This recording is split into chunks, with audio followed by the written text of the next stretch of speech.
Halo guys, ketemu lagi bersama gue Agung di channel Gadot Cihoy. Gue akan membawakan kembali cerita horor dari Bro Agil Saputra. Kalian bisa follow akun Twitternya, cek di deskripsi. Kalian juga bisa lihat full cerita ini di Twitternya. Dan judul cerita ini adalah Kantil. Oke, disclaimer, jangan lupa nama ini udah disamarkan ya. Dan cerita ini ada 3 bagian dari sudut pandang. Oke, kita langsung masuk ke ceritanya. Pastikan kalian aman, nyaman, dan jangan sendirian.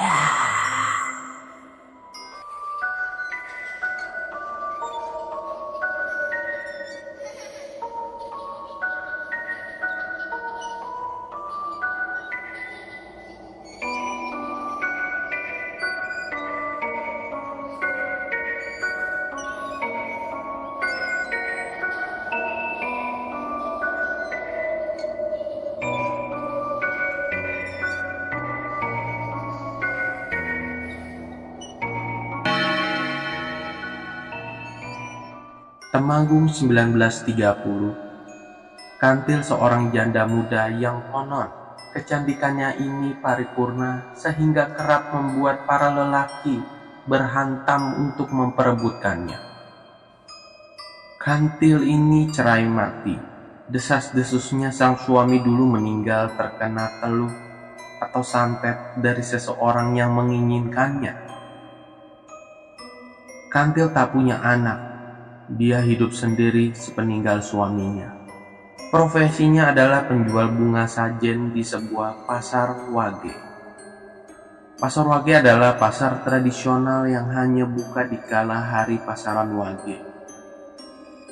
Misalnya Minggu wage, Selasa wage, dan lain sebagainya. Banyak lelaki yang memperebutkannya, dari kaum jelata hingga perlente. Dari yang bujang, duda, bahkan tak jarang pria beristri pun juga ikut menginginkannya. Kantil ini memang jelita, mungkin karena darah campuran Jawa Belanda, karena menurut isu yang menyebar, ibu Kantil dulunya adalah gundik orang Belanda, tapi ditelantarkan. Ibunya meninggal waktu Kantil masih kecil. Kantil pun diasuh oleh seorang Demang hingga akhirnya ia diusir sekira umurnya belasan tahun karena kecemburuan anak-anak Demang tersebut.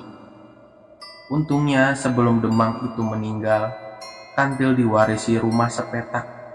Disinilah Kantil akhirnya bertemu pujaan hatinya dan menikah. Tapi itu tak berlangsung lama. Sekira 2 tahun usia pernikahannya, suami Kantil meninggal. Sepeninggalan suaminya, Kantil harus menghidupi dirinya. Dia menyambung hidupnya dengan berjualan bunga sajen, di antaranya mawar melati, kantil, pandan, kenanga, dan lain sebagainya.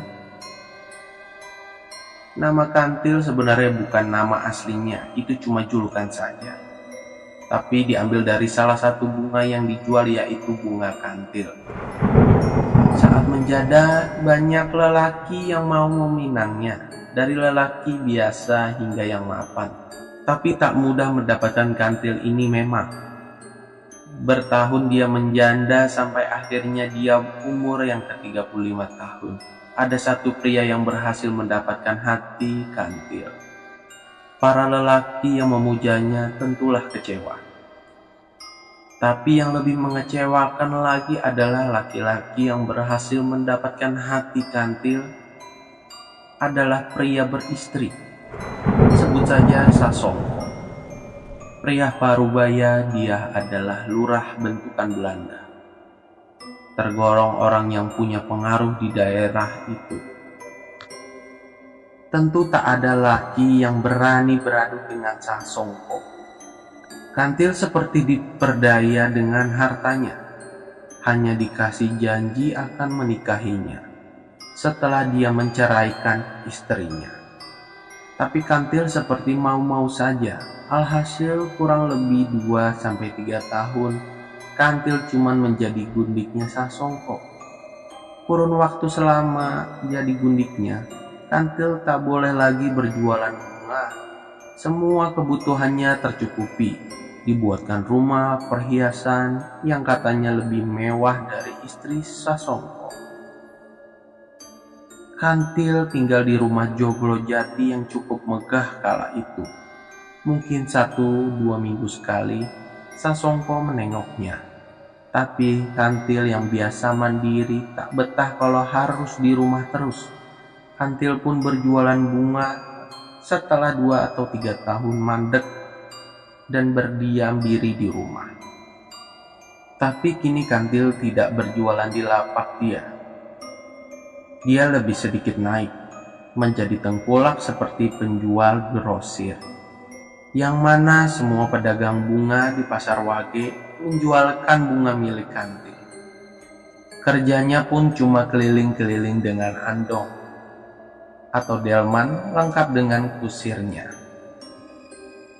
Meski janji dari Sasongko belum jua terwujud, sepertinya Kantil tak begitu memikirkannya. Dia fokus ke usahanya, hingga setidaknya kini Kantil menjadi orang sukses kala itu. Meski masih saja sebagai gundik, tapi di tahun itu sekira tahun 40-an, seiring dengan melejitnya karir Kantil, sedang gempar-gemparnya kecu. Kecu adalah rampok atau begal yang biasa menyasar pejabat-pejabat orang-orang penting bentukan Belanda. Dan di suatu sore sepulang dia berkeliling, di perjalanan dia dengan delmannya, Kantil dirampok. Entah kenapa Kantil menjadi sasaran kecu. Yang jelas perampokan itu terjadi karena biasanya kecu menyasar rumah, bukan memberhentikan korban di jalan. Suatu pagi ditemukanlah Kantil dan kusirnya tertelungkup di parit pinggir jalan berbatu. Mereka sudah tak bernyawa, dan ngerinya lagi kedua matanya baik Kantil ataupun kusirnya itu hilang. Seperti dicongkel, sedangkan barang berharga yang diambil pun tidak semua. Terlihat suang atau anting masih menempel di telinganya, tapi gelang yang berjejer di tangannya hilang, delmannya juga masih ada. Cuma kudanya mati ditebas lehernya. Perampokan ini tak biasa. Yang menjadi tanda tanya mengapa perampok itu harus mencongkel matanya. Desas-desus kala itu adalah kecu anyaran, kecu baru. Jadi konon untuk masuk ke dalam geng kecu itu syaratnya adalah harus mencongkel mata korbannya untuk dilihatkan kepada bosnya. Kemudian sahlah dia menjadi kecu sejati. Kira-kira begitu. Cuma desas-desus saja. Gegerlah satu wilayah itu. Kantil sang gundik jelita meninggal dengan tragis menyedihkannya. Sangko sepertinya lepas tangan. Perlahan dia mulai menapik isu kalau Kantil adalah gundiknya. Padahal waktu itu menjadi rahasia umum kalau Kantil adalah gundiknya Pak Lurah Sasongko. Tapi kebanyakan orang memang tak begitu berani menentangnya. Bahkan dalam setiap pidato-pidatonya, Sasongko selalu mengklarifikasi perihal skandalnya ini. Orang-orang sih tak percaya omongan Sasongko ini. Lawong sudah menjadi rahasia umum. Cuma memang Sasongko ini tak tersentuh. Tak berani ada yang melawannya. Seiring waktu berlalu, hantu Kantil ini mulai meneror. Menjadi momoknya menghantui wilayah itu selama 40 hari. Setiap pasaran Wage, hantu Kantil ini berkeliling di wilayah yang dulu biasa dia lewatinya. Berkeliling dengan delmannya bersama kusirnya yang juga tercongkel matanya. Konon kemunculannya akan ditandai dengan wangi bunga Kantil yang sangat menyengat. Kemudian lewatlah sang Kantil dan kusirnya dengan delmanya, dan akan berhenti bila ada yang melihatnya menoleh dengan mata tercongkel dan darah keluar dari lubang mata itu. Oke, kita masuk ke bagian yang kedua, yaitu bagian setan Dokar. Pasca kemerdekaan di antara kurun waktu 1950 hingga 1965, wilayah Pasar Wage yang mana dahulu menjadi tempat kantil berjualan bunga sudah dipagar dan dipindahkan ke tempat yang tak begitu jauh dari situ. Tujuannya agar lebih strategis, namun kepindahan itu justru menjadikan lokasi Pasar Wage lebih dekat, bahkan sangat dekat dengan TKP di mana tragedi perampokan itu dulu terjadi. Di Temanggung 1965, sekira 25 tahun berlalu, terhitung dari tragedi kantil itu terjadi. Namun cerita hantu kantil ini terus berkembang menjadi urban legend yang cukup terkenal di wilayah tersebut. Sebagian orang menyebut setan Dokar atau setan delman. Mungkin karena setiap kemunculannya selalu dengan Dokar atau delmannya. Entah kenapa setelah Pasar Wage dipindahkan, urban legend kantil ini yang tadinya biasa saja menjadi seperti hidup lagi dengan gangguan yang lebih sering terjadi. Musim tembakau tahun 65, Mbah Gotro kala itu masih remaja. Usianya sekitar 25-an. Malam itu menjadi tak biasa. Pasalnya Jumat Wage lalu ada warga yang bersumpah telah melihat setan Dokar. Dan kebetulan hari itu adalah hari Wage. Gotro yang biasanya ngerajang tembakau hingga menjelang pagi, tapi malam itu Gotro memutuskan untuk berhenti di sekitaran jam 11. Suasana desa lumayan mencekam setelah kesaksian itu. Pasalnya desa tempat Gotro tinggal adalah desa yang paling dekat dengan Pasar Wage. Sebenarnya Gotro masih kurang yakin dengan isu setan Dokar, tapi tetap saja dia takut. Warga pun yang rata-rata petani tembakau terlihat semua menghentikan aktivitasnya sebelum tengah malam. Tapi Gotro tidak bisa tidur malam itu. Sekira pukul 12 malam, dia pun memutuskan untuk melanjutkan aktivitasnya, tapi di dalam rumah. Sambil ngopi dan menghisap rokok, Gotro memilah-milah daun tembakau. Menatanya untuk kemudian dirajang. Tak terasa sudah hampir jam 2 pagi, Gotro menghentikan aktivitasnya. Tapi Gotro tetap saja belum merasa ngantuk. Dibuatlah kopi 1 gelas lagi sambil menghisap rokok. Gotro duduk di kursi ruang tamunya. Gotro terlamun dan teringat, wah, ini hari Wage ya. Dia pun mencoba menghampiri kamar ayah dan ibunya, berharap mereka belum tidur. Tapi setelah dilihat, sepertinya mereka sudah pulas. Gotro tak tega kalau harus membangunkannya. Apalagi kalau hanya untuk menemani Gotro ngopi. Gotro pun kembali duduk di ruang tamunya. Sekira pukul 2.30 dini hari, tiba-tiba tercium bau wangi bunga kantil. Bulu kuduknya langsung berdiri. Tapi bau itu langsung hilang begitu saja. Mungkin hanya perasaanku saja, batin Gotro. Tapi beberapa saat kemudian, bau itu muncul lagi. Sontak Gotro langsung buru-buru masuk ke kamarnya. Tapi bau itu seperti mengikutinya, tapi hilang lagi. Dan di kejauhan terdengar lirih suara delman yang khas dengan kudanya. Gotro kurang yakin dan berharap hanya salah dengar setelah dia dengarkan dengan seksama. Benar saja, ini adalah suara delman. Suara itu sepertinya semakin mendekat. Rasa takut dan penasaran berbaur menjadi satu kala itu. Suara semakin jelas, jelas sekali. Tapi menurut pendengaran Gotro, itu belum begitu dekat.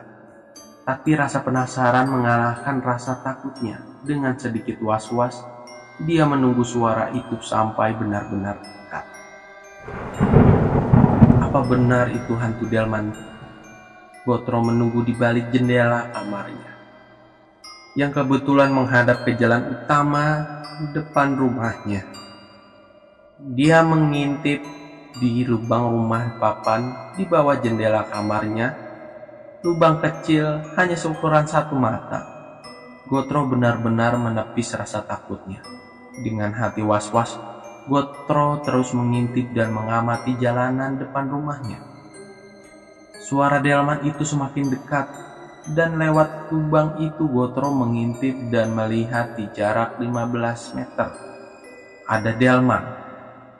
Berkali-kali dia mengusap matanya, tapi memang benar itu delman yang berjalan pelan menuju ke arah yang akan melewati rumah Gotro. Saat delman itu semakin dekat, rasa takut Gotro benar-benar muncul. Sontak dengan cepat Gotro memalingkan wajahnya. Tapi suara itu semakin jelas saja. Dan suara delman itu benar-benar dekat. Tiba-tiba saja suara itu hilang. Suasana menjadi sepi. Tapi Gotro yang kehabisan nyali tetap enggan kembali mengintip lewat lubang itu. Perasaannya campur aduk. Dia bersipuh di lantai sembari menenangkan diri. Suara delman itu sudah hilang sedari tadi. Gotro yang mulai tenang, hatinya seperti terdorong untuk melihat lewat lubang itu lagi. Dan ternyata delman itu berhenti di depan rumah Gotro. Dan ngerinya, sosok yang berada di delman itu semua menoleh ke arah Gotro, seakan-akan tahu kalau mereka sedang intip dari lubang itu.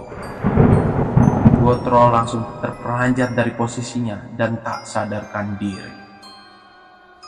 Oke, kita langsung masuk ke bagian ketiganya.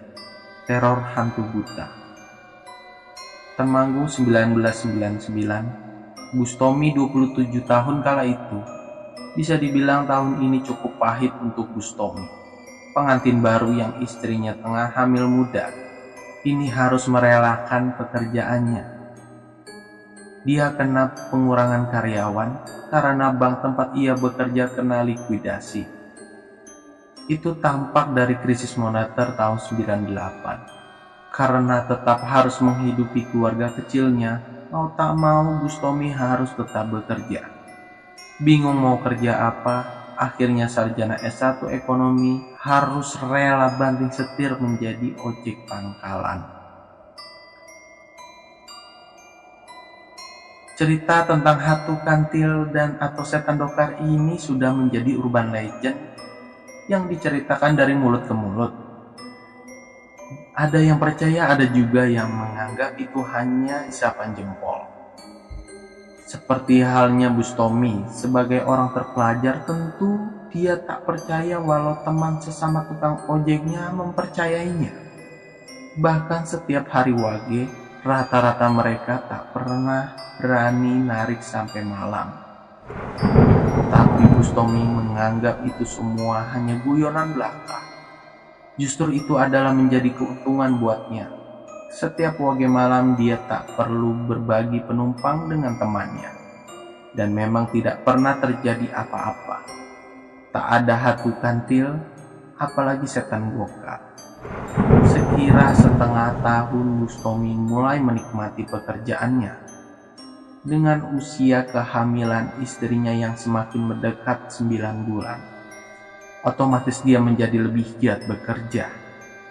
Bahkan seiring kali dia menitipkan istrinya ke rumah orang tuanya agar dia bisa pulang lebih larut untuk mendapatkan hasil yang lebih tentunya. Suatu hari di siang terik, Bustomi ngopi di warung samping pangkalan dengan teman seprofesinya.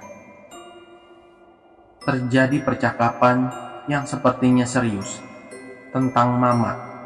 kawan sesama ngojek yang sudah tak kelihatan selama 2 bulan. Kalau kata orang sekampungnya sih habis dapat penumpang gaib, terus kapok gak mau ngojek lagi. Bus Tommy yang mendengarnya spontan langsung tertawa. Kawan-kawan di situ langsung menatap sinis kepada Bus Tommy. Ibu-ibu pemilik warung menyeletuk, "Mas Bus Tommy itu jangan begitu. Dapat penumpang setan kapok kamu." Dengan nada bercanda Bus Tommy menjawab, "Halah, aku gak percaya bu. Lagian kalau itu setan juga gak apa-apa toh, juga ngasih duit kok." Dan tertawalah Robi. Satu lagi kawannya menimpali, "Wah, Bus Tommy ini memang sok berani. Aku ini loh yang pernah lihat, berani sumpah aku," kata Pak Wanto, pengojek paling senior di pangkalan. Kalau dari segi umur, memang Bus Tommy lah yang paling muda, selisihnya mungkin sekitar 10-20 tahun dari teman-teman seprofesinya. Jadi memang Bus Tommy tidak bisa terlalu dekat karena mungkin memang obrolannya sering tidak satu frekuensi. Tadinya sih ada satu orang yang seumuran, yaitu Mamat, yang kabarnya berhenti ngojek gara-gara dapat penumpang gaib. Mamat juga dulu kadang sering sama Bus Tommy narik sampai malam, walau di hari wage. Bus Tommy ini tidak religius, jadi cuma seperti orang berpikiran maju saja. Tidak ada fondasi untuk melegitimasi keberaniannya, cuma sebatas berani atau nekat saja. Modalnya cuma tidak percaya dengan hal-hal seperti itu. Singkat cerita, beberapa hari setelah obrolan di warung itu, siang hari Bus Tommy tampak semangat ketika melihat kalender. Wah, hari wage nih, pasti kawan-kawan pada pulang. Aku bisa dapat penumpang lebih, kata Bus Tommy. Benar saja, kawan-kawannya cuma ngojek sampai jam 3. Tapi entah kenapa hari itu sepi sekali, tak ada satupun penumpang yang ia dapat. Hingga sore, Bus Tommy pulang untuk mandi dan berangkat lagi untuk jam malam. Lama sekali ia menunggu penumpang sampai sekiranya jam 7 lewat. Ada penumpang satu, Mbak Ngatemi. Memang ini langganan Bus Tommy. Mbak Ngatemi ini penjual tahu di Pasar Rejo, Amartani, Temanggung. Biasa memang dia suka pulang ke sorean, kebetulan dia satu desa dengan Bus Tommy. Diantarkannya lah beliau. Di perjalanan terjadi percakapan kecil di antara mereka. "Wah, kamu rajin sekali nyari duitnya ya," kata Mbak Ngatemi. "Iya mbak, istriku mau lahiran soalnya. Tapi kata orang tua, kalau istri hamil besar, kamu jangan sering keluar malam.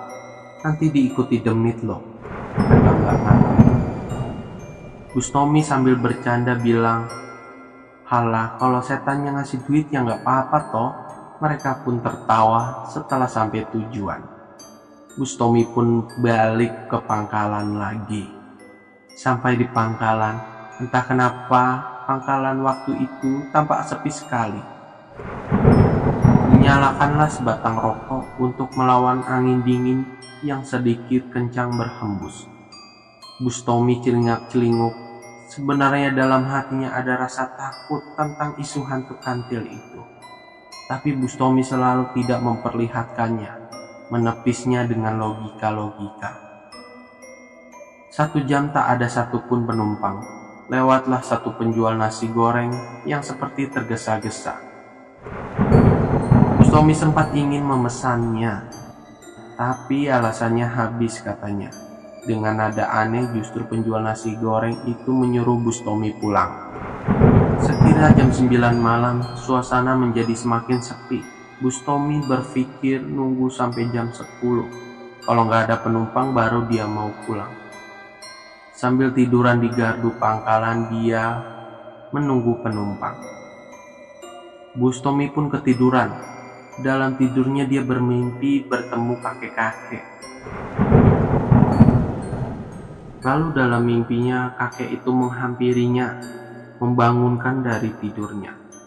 Tapi sosok itu bukan mau ngojek, tapi berkata, "Sudah pulang saja." Bustomi yang bangun bingung sekali, ternyata ini mimpi. Tapi seperti nyata. Bustomi agak merinding dan sempat ingin pulang. Dilihat jam sudah menunjukkan pukul 11 malam.